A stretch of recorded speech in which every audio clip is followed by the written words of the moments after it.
debido a Orchid House. Acabo de montar meu bosque e gustaríame contratar a construción dunha boa casa de pedra. En pedra. Sí, señor. Mañá terei feito o orzamento. Ata mañá. Ben, grazas. Ata mañá. Señor, que hai oír? Pero isto que é? Anda, parece como unha especie de tendeira antiga. Vou a levar isto ao bosque, a Carrapuchiña, que é moi lista, a ver se ela sabe que pode ser.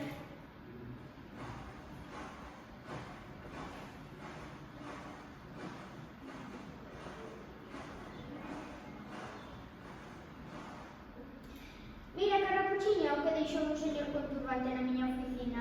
A min parece unha teteira. Dis que levaba turbante. Xa o teño, era un xenio. E isto unha lámpara maravillosa. Non te parece, logo? Oh, aquela podemos pedir desexos. Que sorte! Pois eu quero un jacuzzi, un bobarro que me deixa a pel como a de Cleopatra. Pois eu me pido un patinete eléctrico. Se non estou por andar, corre que te corres esta casa da boa. E así foi como todos os habitantes do bosque fixeron unha enorme lista de desexos.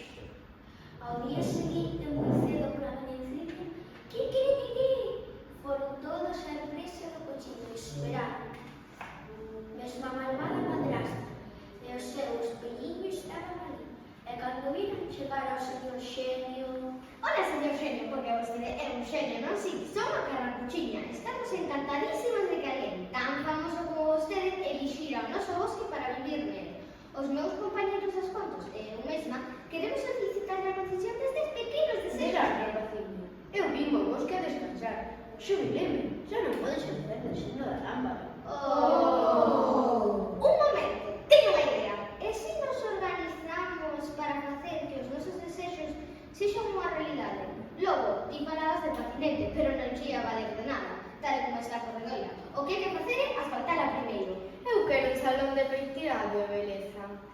Ti sempre pensando no mesmo. O que nos fai falta é unha escola onde os señores poidan aprender a orientarse polo bosque. E un hospital é moi necesario. A boa sempre está enferma na cama.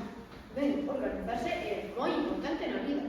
E veches unha boa idea. Carrapuchiña for presidente. Presidenta, presidenta, presidenta. Meu grito meu feito, os habitantes do bosque encantado tiveron eleccións e... sabedes a quen me elixiron? Ben, iso xa é outra historia, pero lembrade que se facemos as cousas xuntos moito mellor.